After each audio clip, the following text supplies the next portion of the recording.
역대하 11장 1절에서 17절 말씀 우리가 읽었습니다. 본문의 이 흐름을 좀 알아야 됩니다. 역사적인 흐름이 어떻게 됐는지, 어떤 시대인지. 르호보암 왕 시대죠. 르호보암 왕. 르호보암 왕의 아버지가 누굽니까? 솔로몬이었고, 그 할아버지는 다윗이었고, 다윗의 아들 솔로몬, 솔로몬의 아들 르호보암이 이 왕이 되었을 때에 어떤 불행한 일이 생기느냐면, 이스라엘이 남과 북으로 나라가 나누어지게 됩니다.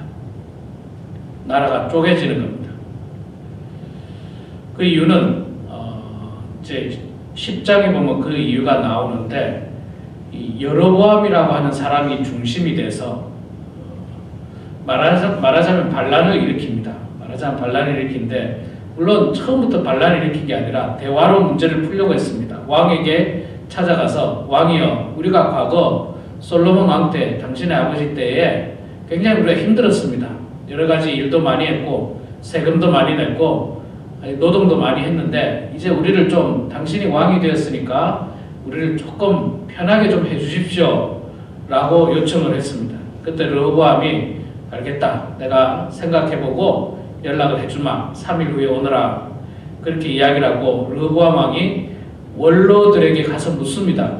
나라의 원로들에게, 솔로몬 왕 때 있었던 원로들에게 물으니까 원로들이 하는 말이, 백성들의 말을 들어주십시오, 그들이 많이 힘들었습니다. 그런데 르호보암 왕이 다시 젊은 신하들에게 물었습니다. 어떻게 하면 좋겠느냐? 젊은 신하들이 하는 말이, 왕이여, 밀리면 안 됩니다. 강하게 나가셔야 합니다.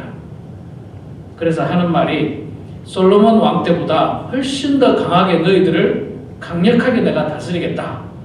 우리 아버지가 채찍으로 너희들을 다스렸다면 나는 전갈 채찍으로 너희를 다스리고, 내가 훨씬 더 강하게 너희들을 하겠다라고 두 의견이 있었는데, 르호보암 왕이 두 번째 젊은 신하들의 의견을 받아서 그렇게 이야기합니다. 그랬더니 여로보암을 중심으로 한 백성들이, 그럼 우리는 당신과 상관이 없습니다. 그러면서 이제 반란이 일어나게 됩니다. 우리는 당신과 관계가 없으니까 이제 우리의 왕이 아닙니다 라고 반란이 일어나면서 나라가 두 쪽으로 나뉘는데, 이스라엘에 12지파가 있었지 않습니까? 12지파 중에 어떻게 지파로 나뉘는데, 지파별로 땅이 이렇게 있었잖아요. 남쪽 유다 지파와 베냐민 지파만이 르호보암 왕을 따르는 지파가 됐고, 나머지 10개 지파는 전부 여로보암을 따르게 되는 이 북쪽 이스라엘로 나뉘게 됩니다. 남북이 나뉜 거예요. 남북이. 자, 그러니 북쪽 이스라엘은 아직 왕도 없었고 아직 어떤 조직도 없고 군사도 없지 않습니까? 그래서 남쪽 유다의 이 르호보암 왕이, 안 되겠다, 저놈들 내 말을 듣지 않는구나, 군사를 모집해서 저들을 가서 공격해야 되겠다, 쳐들어가자 해서 남쪽 유다와 베냐민 지파에서 군인을 몇 명을 모았습니까? 18만 명을 모았다고 1절에 이야기합니다. 가서 저들을 혼내주려고, 전쟁을 하려고 모은 거죠. 18만 명을 모아서 전쟁을 하려고 올라가려고 했는데, 그때 하나님께서 이 선지자 스마엘을 통해서 말씀하시죠. 그게 2절 이하부터 나오는데, 한마디로 말해서 뭡니까? 14절에 보니까 여호와께서 이같이 말씀하시기를, 너희는 올라가지 말라. 너희 형제와 싸우지 말고 각기 집으로 돌아가라. 각기 집으로 돌아가라. 남쪽과 북쪽 같은 민족끼리 싸우려고 했습니다. 같은 민족끼리. 그런데 남쪽이 훨씬 더 강했어요. 왜 그러냐면 남쪽은 이미 왕도 있었고 신하도 있고 군사도 있고 조직이 되어 있는 그런 사람들이었고, 북쪽은 왕도 아직까지는 제대로 없고 조직도 없고 군사도 없는 상황이기 때문에 남쪽이 18만 명을 모아가지고 북쪽으로 공격해 올라가면 반드시 남쪽이 이깁니다. 그거는 불을 보듯 뻔한 현상인데, 그래서 르호보암 왕이 올라가서 공격을 하려고 했더니 하나님께서 선지자 스마엘을 통해서 올라가지 마라 그러면서 하시는 말씀이, 너희 형제와 싸우지 말고 각기 집으로 돌아가라. 여러분, 우리는 이 한국 전쟁이라고 하는 불행한 전쟁을 경험해봤지 않습니까? 저도 우리 성도님들에게 이야기 들어보면 그런 이야기 하더라고요. 낮에 인민군이 오면 인민군 깃발은 들고, 국군이 오면 국군 깃발은 들고, 그리고 여러분들 가족 중에는 인민군에게 끌려간 사람도 있고, 또 국군에게 끌려간 사람도 있고, 그러다 보면 만날 거 아닙니까? 만날 수도 있어요. 불행하지만, 예를 들어서 큰 형은 인민군에게 끌려가고, 작은 형은 국군에게 끌려가는 수가 있어요. 그러다 보면 서로 싸워야 됩니다. 실제로 그런 일들이 한국 전쟁에 있었고, 또 가족 간에 나뉘는 일들이 얼마나 많았습니까? 불행한 역사 있지 않습니까? 불행한 역사. 그 불행한 역사가 지금까지 70년 이어지고 있습니다. 근데 이스라엘도 마찬가지. 70년이 아니라 이스라엘은 몇백 년 이어집니다. 몇백 년 동안 계속해서 이어지고, 통일이 되지 못하고 결국에는 나라가 각각 망하게 되고 말죠. 물론 나중에 망해서 계속 다른 나라의 속국으로 남과 북이 아니라 그때는 이제 식민지 하에 속국으로 있게 되는 그런 불행한 역사를 경험하게 되는데, 어쨌든 이 남쪽과 북쪽이 싸우게 되는 불행한 일에 하나님께서 나서서 싸우지 마라. 너희 형제들끼리 싸우지 마라. 이거 싸워서 빨리 회복을 시켜야 되는데, 르호보암 입장에서는 그렇잖아요. 좀 말 안 듣는 녀석들. 내가 왕인데, 내가 다윗의 손자고 솔로몬의 아들인 왕인데, 하나님으로부터 기름 부음 받은 왕인데, 저놈들이 말을 안 듣는 거예요. 그러면 당장에 올라가서 혼쭐을 내고 그냥 막 겁을 주고 야단을 쳐야지 정상인데, 하나님께서 하지 말라는 거예요. 형제들끼리 싸우지 말라. 누가 잘못했는지 불을 보듯 뻔함에도 불구하고 하나님은 형제들끼리 싸우지 말라. 그렇게 이야기합니다. 그러면서 4절에 계속해서 이어지는 말씀에 형제와 싸우지 말고 각기 집으로 돌아가라. 이 일이 내게로 말미암아 난 것이라 하셨다 하라 하신지라. 자, 이렇게 된 것은 하나님의 계획이다. 그런 표현이에요. 이렇게 남과 북이 나뉘게 된 것은 나의 계획이다. 그러니까 올라가서 싸우지 말라. 자, 이렇게 이 하나님의 명령이 선지자를 통해서 떨어졌습니다. 르호보암 입장에서는 당장이라도 올라가서 싸우고 싶고 회복하고 싶고, 내 말을 듣지 않았던 여로보암을 비롯해서 그 무리들을 벌하고 싶은 마음이 있었음에도 불구하고 감사한 것은 르호보암 왕이 하나님의 말씀에 순종을 했다는 사실입니다. 순종을 했어요. 그래서 올라가서 싸우지 않았습니다. 만약에 싸웠다면 얼마나 큰 불행이 있습니다. 싸우면 사람을 죽여야 돼요. 18만 명이 올라가서 싸우면요, 제가 볼 때는 아무리 못 죽어도 10만 명은 죽어요. 10만 명. 여러분, 사람이 한두 명이 죽는 것도 불행한 일이고 안타까운 일인데, 이 전쟁이라는 게 얼마나 무섭습니까? 우리나라도 한국 전쟁에서 얼마나 많이 죽었습니까? 30만 명입니까? 40만 명입니까? 엄청나게 많은 사람이 죽었어요. 유엔군, 미군, 그들이 와서 죽었고, 북한군도 많이 죽고, 우리나라 이 백성들도 많이 죽고, 죽여야지. 전쟁은 간단하게 말해서 죽이는 게임이에요. 죽이는 게임. 열심히 죽이는 게임. 서로 죽여야지 살 수 있는 것이 전쟁입니다. 어떻게 하든지 죽여야 돼요. 어떻게 하든지. 그래서 실제로 많이 죽었지 않습니까? 많이 죽고 그 상처가 지금까지도 남아있고,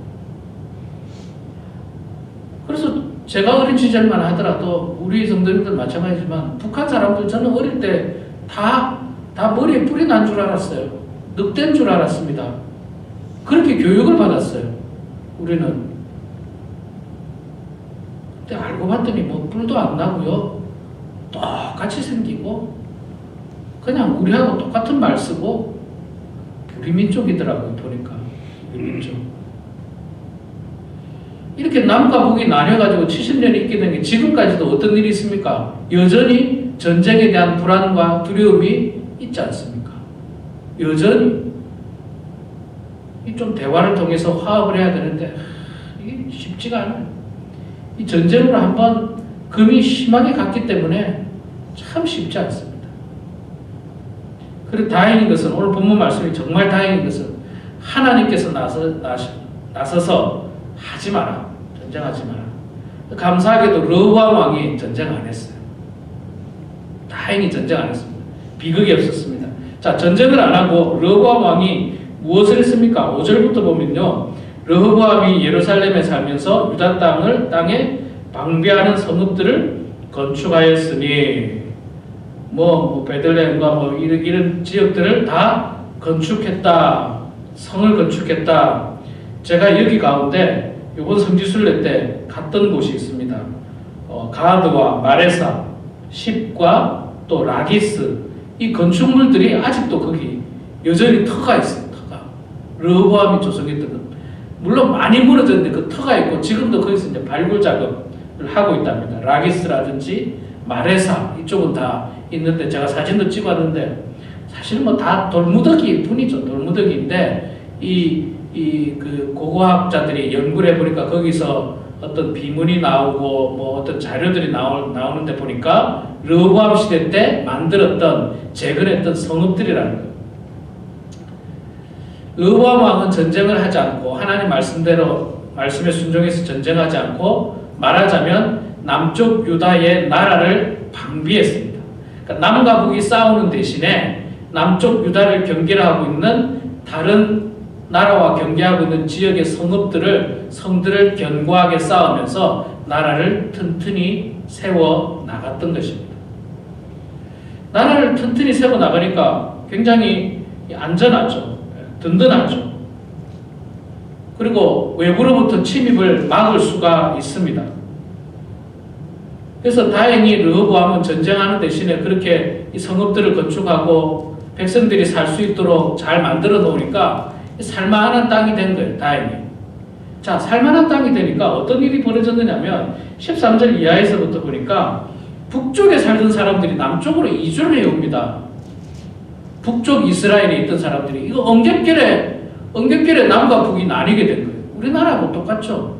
엉겹결에 그냥 38선이 그어져가지고 이거 뭐 내가 선택할 권리도 없이 그냥 북쪽에 있는 사람은 북쪽에 살게 되고 남쪽에 있는 사람은 남쪽에 살게 됩니다. 그런데 북쪽에 있는 사람들 보니까 남쪽이 더 좋아 보이거든요. 왜 좋아 보이겠습니까?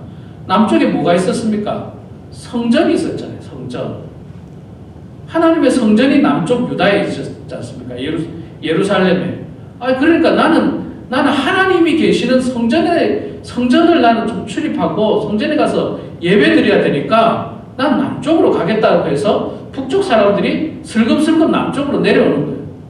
그리고 북쪽에 있던 제사장이라든지 레위 사람들이라든지 이런 사람들이 그 제사장이 직무를 감당해야 되는데 성전을 못 가게 이 북쪽에서 막을 것 같으니까 안 되겠다 싶어서 남쪽으로 가는 겁니다.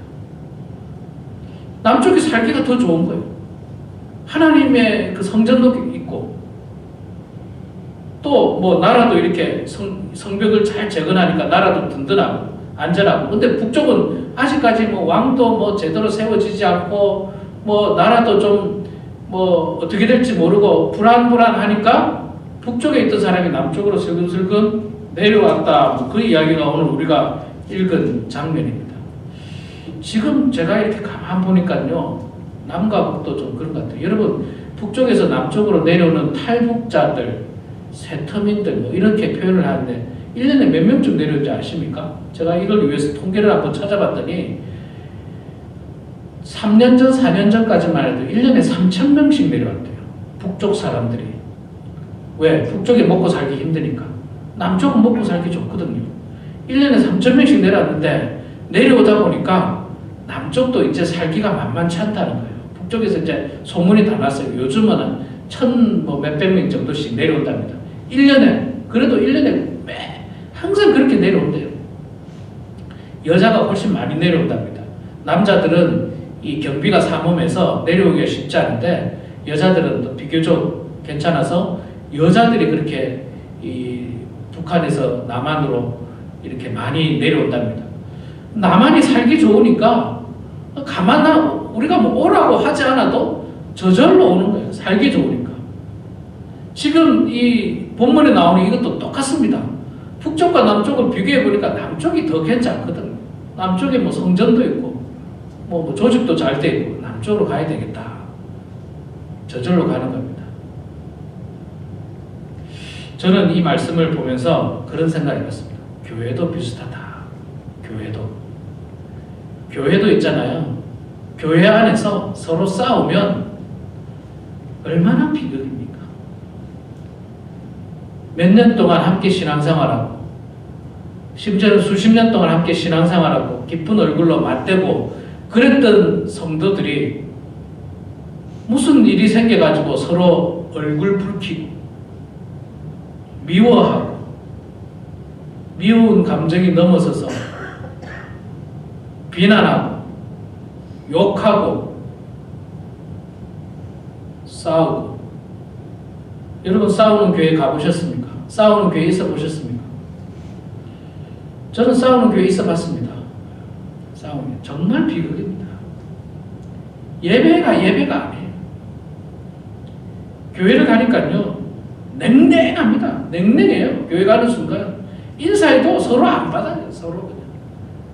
그리고 막 그냥 수근수근거리고 그러다가 한번 뭔 사건이 터지면 이제 막 싸웁니다. 막 피켓 들고 막 멱살 잡고 뜯어내리고 이런 비극이 없어요. 이 교회 안에서 싸움은 정말 형제간의 싸움이에요. 형제간의 싸움.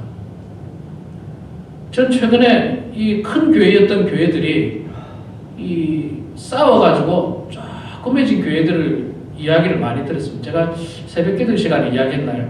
제가 그 성지순례 갔던 그 세리토스 선교교회 담임 목사님이 과거 이 가나안교회 출신이래요. 가나안교회가 옛날에 김대순 목사님입니까? 큰 교회였어요. 1000명 이상 모이는 큰 교회. LA 쪽에서 정말 5손가락 되는 큰 교회인데 지금은 뭐 지난 20년 동안 수차례 싸워가지고 지금 40명 이렇게 모인대요. 40명. 가나안 교회가 굉장히 커서 이 파송한 교회가 리버사이드 가나안 교회였어요. 옛날에. 지금은 한우리 교회로 이름이 바뀌었는데 가나안 교회가 커서 이렇게 지교회를 만들었던 교회인데 지금은 리버사이드 한우리 교회보다 비슷한 것 같아요. 비슷하게 작아졌습니다. 대단히 불행한 일이에요. 왜 그러냐면 간단합니다. 싸워서 그래요.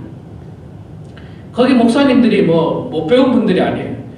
그 후로 5명이나 6명의 목사님이 오셨대요. 다 훌륭한 분들이에요. 근데 계속 싸우는 거예요. 계속. 싸우면 성도들은 떠나게 돼 있어요. 저도 모 교회가 싸울 때 있잖아요. 도저히 교회를 다닐 수가 없더라고요.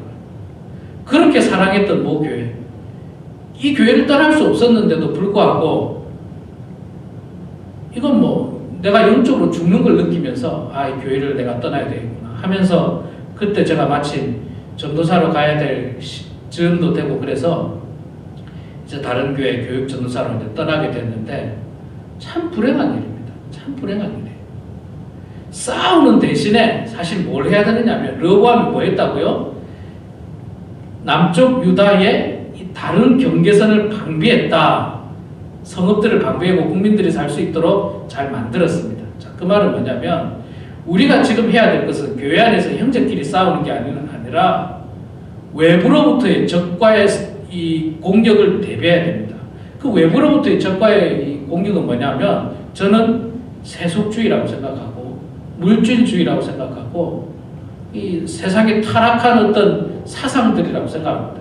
이런 것들을 우리가 대비해야 되고 그런 것들을 막기 위해서 함께 기도하고 준비를 해야 되는데 그거 안 하고 그냥 집안끼리 싸우고 아버지와 아들이 싸우고 형제끼리 싸우고 그래가지고 집안이 어떻게 되겠습니까? 다행히 르호보암은 이 하나님 말씀 잘 순종해서 이렇게 잘 방비를 했더니 어떤 현상이 일어났습니까? 북쪽에 있는 사람들이 저절로 와요. 오라고 한 적이 없어요. 저절로 와요. 교회도 저를 보니까 똑같더라고요. 교회가 있잖아요. 싸우지만 않으면 저절로 옵니다. 저절로 와요.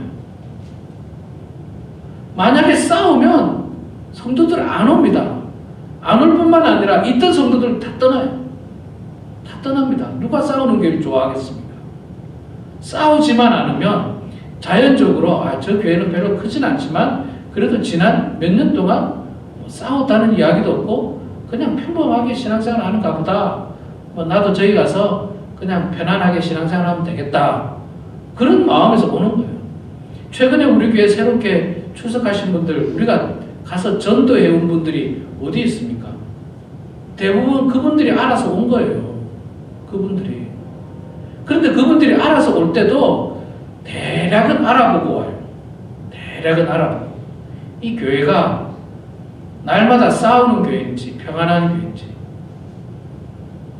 시간이 많이 지났는데 사랑하는 성도 여러분, 르호보암 왕이 10장에서 보면 지혜롭지 못해서 남과 북이 나눴습니다. 그러나 그나마 다행인 것은 오늘 말씀을 통해서 하나님 말씀에 순종하고 그리고 나라의 백성들이 살 수 있도록 방비함으로 말미암아서 이제 남쪽 유다는 그래도 든든히 나라가 서가게 되는 겁니다.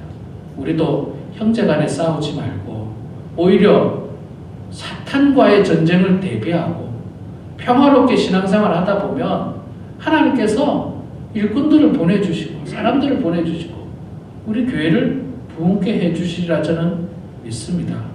더 많이 기도하시면서 형제와의 싸움이 아니라 세상과의 싸움, 영적 전쟁을 준비하셔서 더욱더 하나님께 영광을 올려드리는 우리 모두가 되기를 주의 이름으로 축원합니다. 기도하겠습니다.